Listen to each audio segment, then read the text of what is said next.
ये काल के लोक में इसलिए आए थे कि एक तो इस तत्व ज्ञान का प्रचार करें।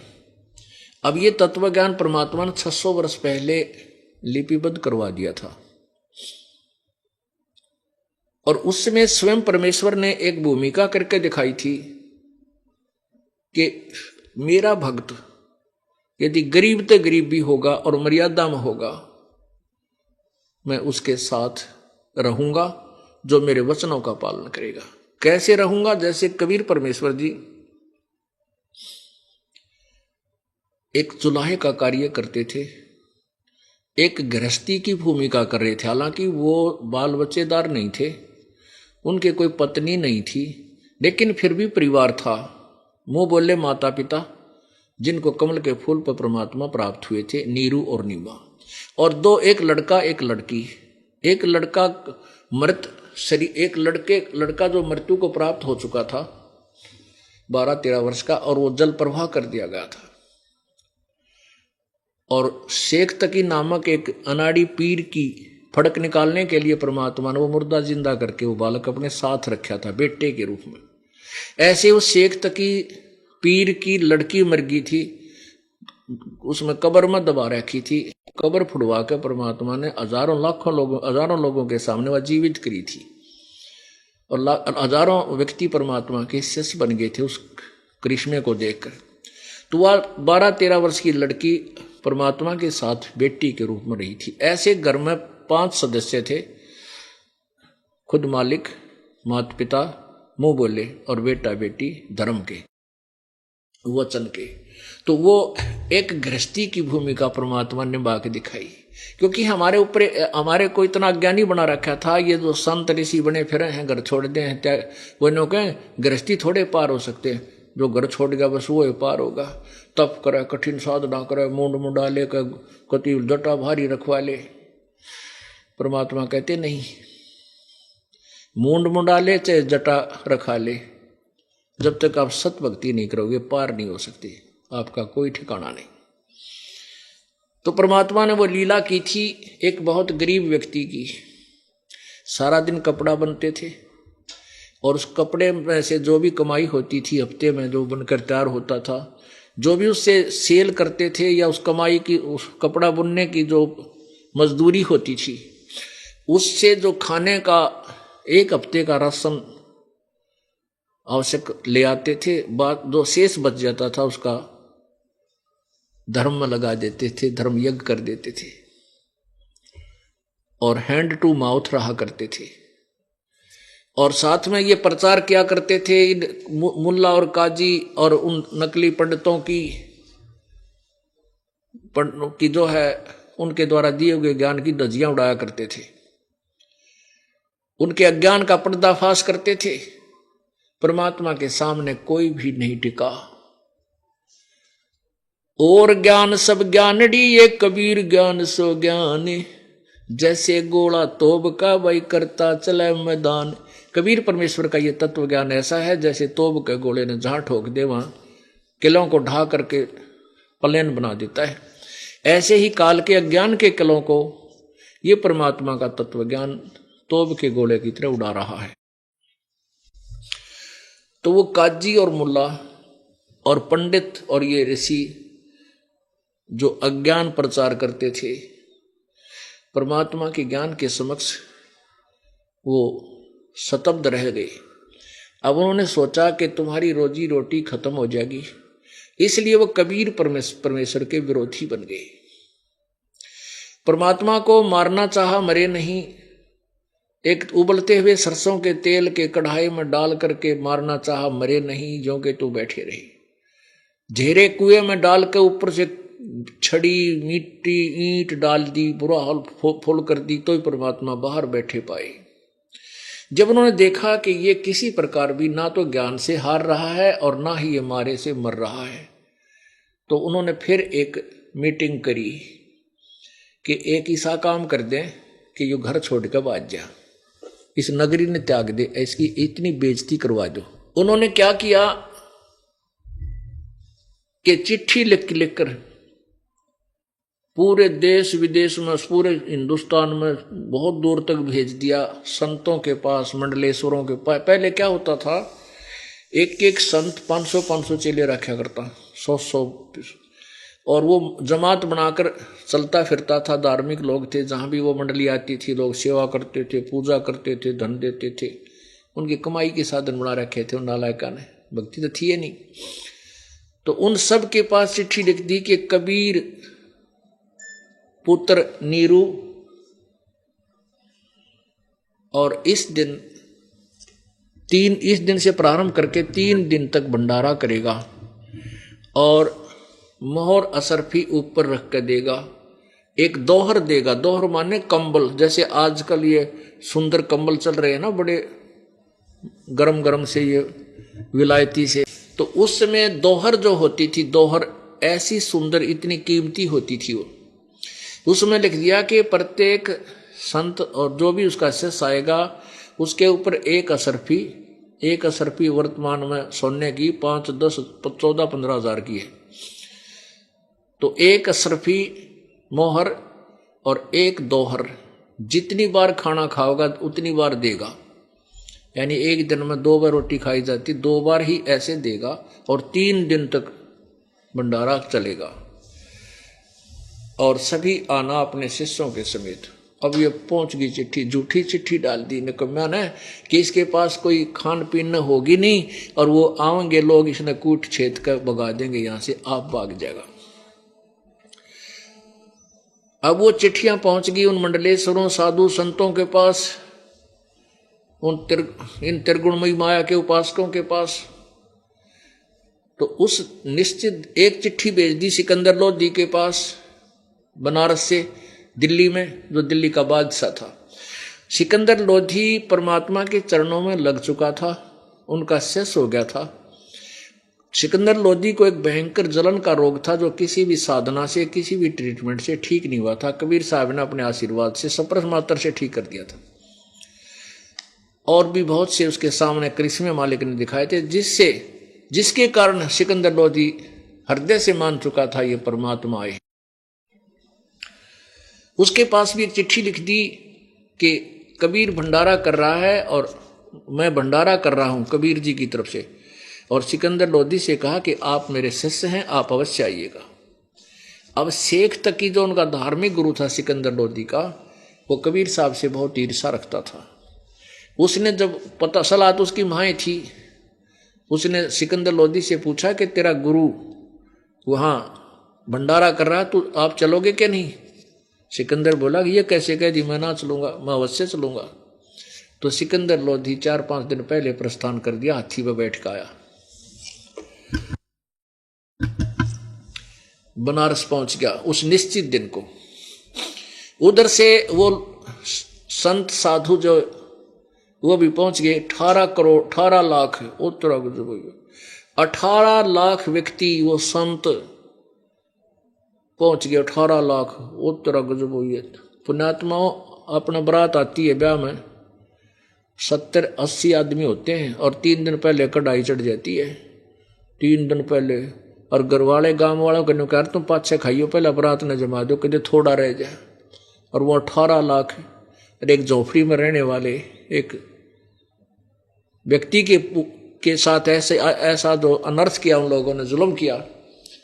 परमात्मा यही दिखाना चाहते हैं, बच्चों आप मेरी शरण में रहना, देख मैं क्या करके दिखाऊंगा फिर।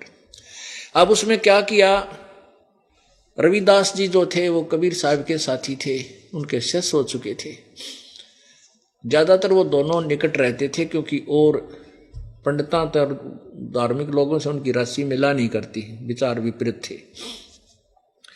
रविदास जी सुबह फ्रेश होने के लिए, घूमने के लिए निकले। उन्होंने देखा, जहां देखा वहां बंदे वो तुरा गजब हुई है, ये साधु संत कैसे आए हैं। उनसे पूछ रहे हैं, भाई कैसे आना हुआ तुम्हारा महापुरुषों, कोई समागम है क्या?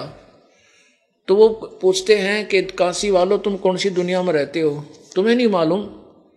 रविदास जी बोले, भाई ना हमने तो कोई ऐसा सुना नहीं कि कबीर भंडारा कर रहा है और 3 दिन का भंडारा है भाई, आज से प्रारंभ होना है, आज से प्रारंभ होना है।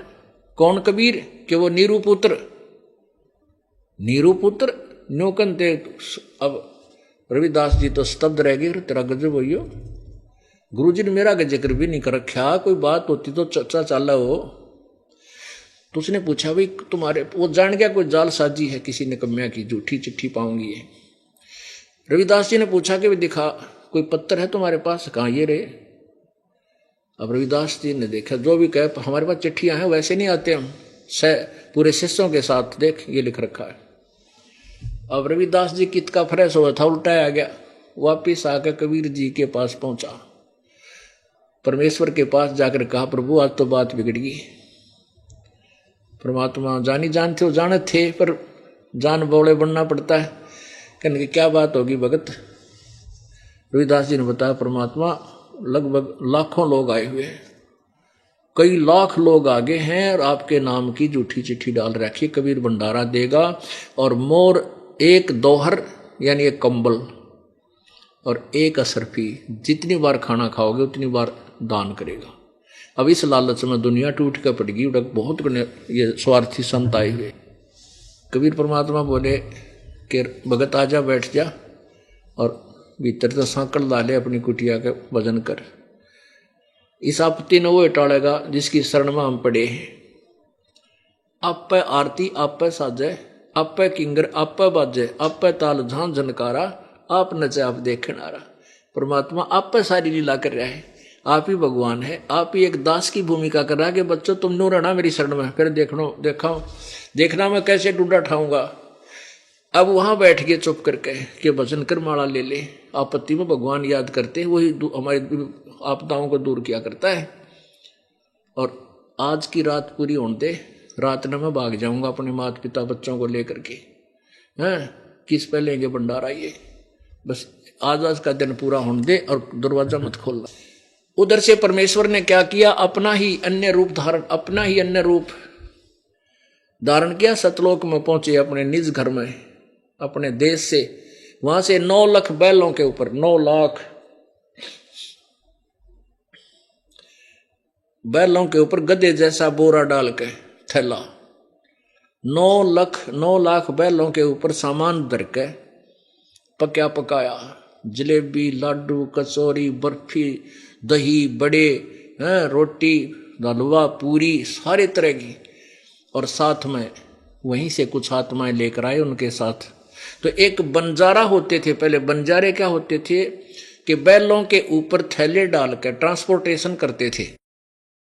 ट्रांसपोर्ट का उसमें यही मीडिया था, माध्यम था कि बैलों के ऊपर किसी मंडी से खांड भर लाते 100-150 बैलों के ऊपर, तो उसमें दूसरी में वहां बेचकर, वहां दूसरी वस्तु ना होती थी, दूसरी में से वहां से भर कर ऐसे, तो वो बंजारे बनज करते थे, सौदागर होते थे। ऐसे एक बंजारा रूप बनाया परमात्मा कबीर जी ने स्वयं, और केशव नाम धर लिया अपना कि मेरा नाम केशव है।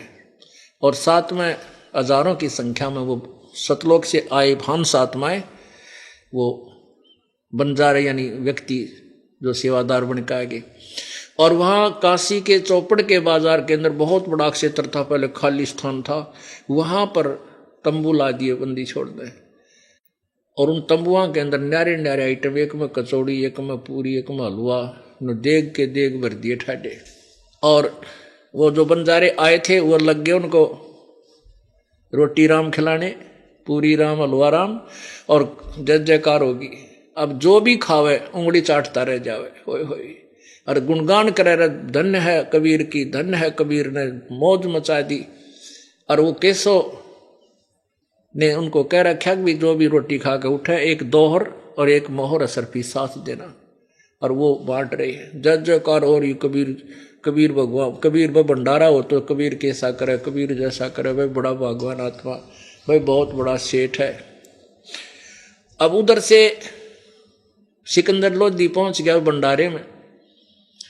अब भंडारे में जब पहुंचा, शेख तकी ने तो सोची थी कबीर तो भाग्या होगा और वो लोग गाड़ दिनते पाओगे जिनकी चिट्ठी गई है, और इस सिकंदर लोधी की आस्था कबीर जी से हट जाएगी और यो मेरा पक्का पुजारी हो जाएगा।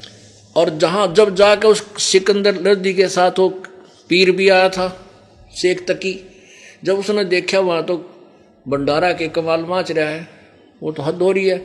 तो वो तो बैठ गया कलेजा पकड़ के, अकर तेरा गजब हुई है, इतना गजब का भंडारा क्यों कैसे दे दिया उस एक टटपुंजी आदमी ने, गरीब व्यक्ति ने। अब सिकंदर लोधी ढूंढ रहा है भाई कबीर साहब कहाँ है।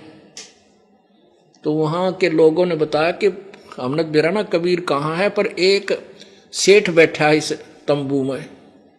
वो सिकंदर लोधी उसमें गया, उसने पूछा आप कौन है। सिकंदर लोधी ने पूछा आप कौन हैं? कबीर साहब के क्या लगते हो? तो केशव रूप में खड़े भगवान हुए और कहा राजन मैं कबीर का मित्र हूं, पगड़ी बदल यार हूं। उसकी मेरे पास एक संदेशा गया था कि एक छोटा सा भंडारा करना है, कुछ सामान लेते आइएगा। और वो शेख तकी जिसने सारा षड्यंत्र रचा था, उसने जब ये सुना कि इसने तो छोटा सा भंडारा कह रहे हैं, उसके तो और तन मन में आग लागी, रतरा गजब हुई हो। सिकंदर लोधी ने कहा कि वो कहाँ भगवान कहाँ है, मैं उनके दर्शन करना चाहता हूं। तो और भी व्यक्ति कहने लगे हाँ हम भी उनके दर्शन करना चाहते हैं जिन्होंने ऐसे ठाठ कर रखे, इतना बढ़िया भंडारा दिया है। तो सिकंदर लोधी कहा मैं जाता हूं। तो दोनों पता चला कि वो तो अपने घर पर विराजमान है। अब केशव रूप में विराजमान परमात्मा केशव बंजारे रूप में कहता है कि उस परमेश्वर को आने की यहां क्या आवश्यकता, उनका दास जो बैठा है आ जाएंगे जब उनकी मौज होगी। सिकंदर लोधी कहने लगा मैं तो उनके दर्शन करके ही आहार करूंगा। इतनी जय जयकार, इतना बढ़िया भंडारा, जहां देखे वहां पर कहीं खीर खा रहा है, कोई हलवा खा रहा है, कोई पकौड़े खा रहा है, कचौड़ी खा रहा है, पूरी दही बड़े सारे बना रखे, और जलेबी लाडू ताजी ताजी कति गर्मा गर्म। तो सिकंदर लोधी हाथी पर बैठ कर के साथ में कुछ सैनिक साथ बॉडीगार्ड कबीर परमेश्वर की झोंपड़ी के पास पहुंच गए। और वहां जाकर के सिकंदर लोधी नीचे उतरा और कुंडी खटखटाई, पीछे से दरवाजा खटखटाया कि दरवाजा खोलो कबीर जी, दरवाजा खोलो प्रभु। अब रविदास जी कहने लगे परमात्मा ये तो यहां भी आगे दिखा है। कबीर जी बोले तू बोलना मत, चुप करके बैठा रहा, आप चले जाएं कुआड़ पीट के। तब सिकंदर लोधी ने कहा कि प्रभु आपका दास सिकंदर आया है दिल्ली से, आपका दर्शन करना चाहता है। सिकंदर परमात्मा ने कहा कि राजन मैं दरवाजा नहीं खोलूं, इन तो हद तो बात कर दी मेरे साथ। अन्य दिनों तो मेरे साथ बदतमीजी करते ही थे, और आज तो ऐसा कर्म कर दिया कि मैं इस काशी में नहीं रह सकूंगा और रात को भाग जाऊंगा। और मैं दरवाजा नहीं खोलूं राजन, वो तेरे साथ साथ वो निकम्मे भी आ जाएंगे यहाँ पर। और मेरे पास खाने को तो मुश्किल से आहार थोड़ा सा बचा है, मुश्किल से अपने माता पिता और इन बच्चों की परवरिश कर रहा हूँ, और उन्होंने झूठी चिट्ठी लिख दी है राजन, और लाखों लोग आ गए हैं, मैं कहाँ से आहार दूंगा। सिकंदर लोधी ने कहा कि प्रभु एक बार आपके दास को दर्शन दे दो, मैं नहीं रह सकता आपके दर्शन बिना, एक बार दर्शन दे दो। सिकंदर परमात्मा बोले खोल दे रविदास, भगत नाण दे भीतर, अंदर आने दे। मुकुट के समेत चरणों में गिर गया, नौकानु दंडोत प्रणाम की सिकंदर लोधी ने परमेश्वर के चरणों में, और कहा परमात्मा आप किसी और को बहका सकते हो, ये दास आपसे पूर्ण परिचित हो चुका है, आप पूर्ण परमात्मा हो। आप देखो तो चल के आपने के ठाठ कर रखे हैं, वहां पर सब जय जयकार हो रही है, आपके दर्शन के विलासी लोग आपका दर्शन करना चाहते हैं, और वहां आपने हर तरह की मिठाई जो कुछ खाने को मांग रहा उसके पास वही उपलब्ध हो रही है। प्रभु तेरी जय जयकार हो रही है, एक बार आप दर्शन दो उस मेले में चलकर। तब परमात्मा बोले ले भाई चलता है। अब ज्यों ही कबीर परमेश्वर अपनी कुटी से बाहर आए, आसमान से परमात्मा के ऊपर फूलों की वर्षा होने लगी।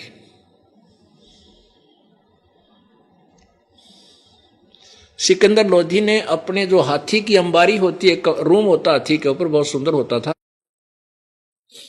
उसके चारों पल्ले ऊपर न उठवा दिए, खाली अंबारी रहेगी, ऊपर छत जैसे छतरी सी होती है ओखा टाइप,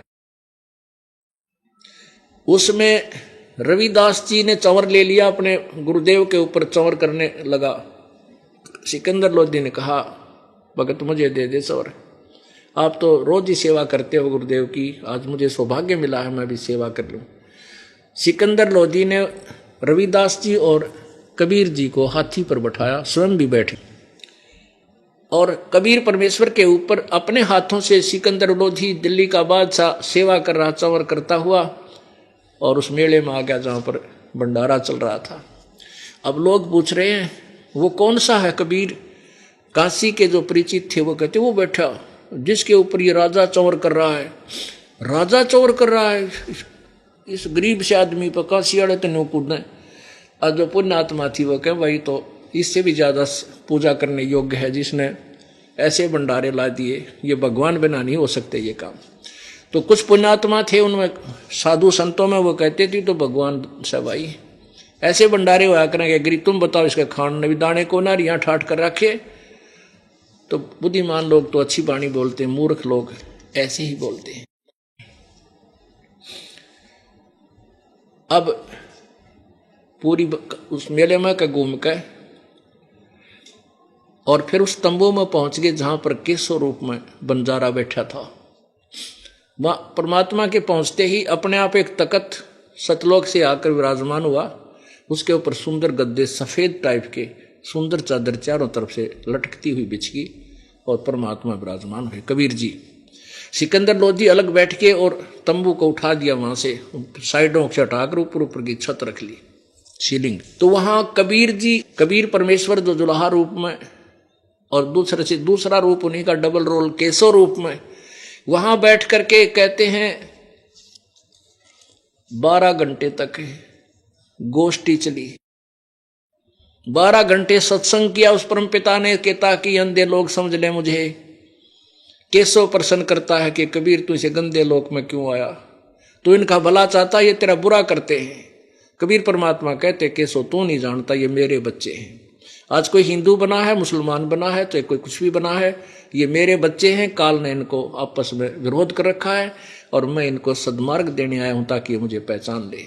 मैं रोवत हूं सृष्टि को, सृष्टि रोवे मोहे, गरीबदास इस वियोग को समझ नहीं सकता कोई। तो उस समय वहां आए हुए लाखों लोगों में थे 18 लाख में से कम भी 10 लाख व्यक्तियों ने परमात्मा का नाम लिया, वो जो नकली संत बने फिरे थे।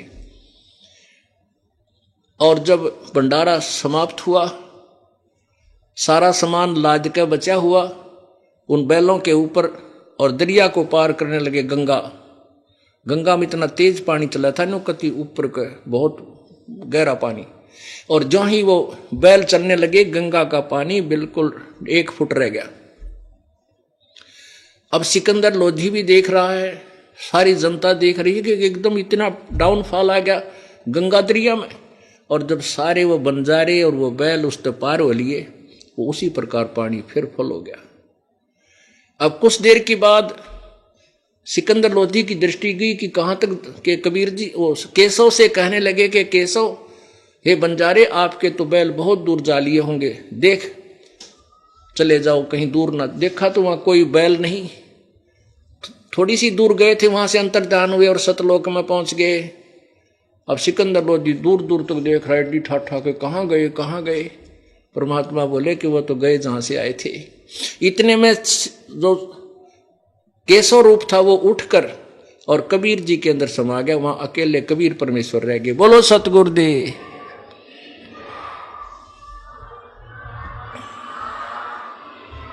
सत साहिब।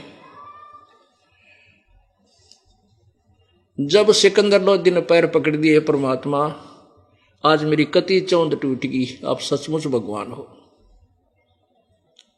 पुण्यात्माओं, परमात्मा हमें उदाहरण देकर समझा के गए हैं कि साईं इतना दीजिए जिसमें कुटुंब समावे, हम भी भूखे ना रहे अतिथि ना भूखा जावे।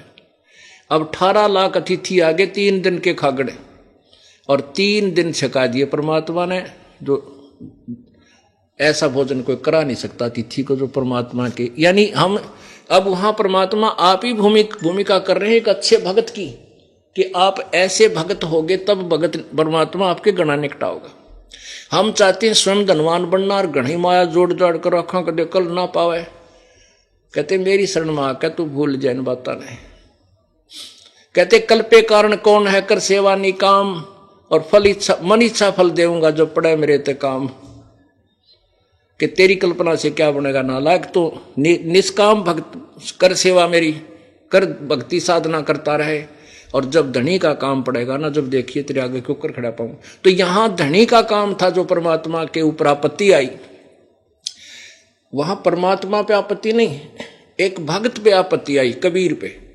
अब मालिक स्वयं भूमिका कर रहे थे एक अच्छे भक्त की, कि तुम इसे अच्छे भक्त बनोगे, मालिक पर पूरा विश्वास रखोगे, सच्ची श्रद्धा से भक्ति करोगे, और घनी माया के पाछे ना भागोगे, या माया तुम्हारे पीछे भागेगी। फिर तो पुण्यात्माओं, कुछ दिनों के बाद आपको ये ज्ञान हो जाएगा कि मांगू, और मालिक फिर मांगने की जरूरत ना पड़े, आप पर ठाठ करें पाओगा। तो ऐसे हमारी रहनी और करनी होगी, तब परमात्मा आपके कल्याण करेगा। बोलो सतगुरुदेव सत साही।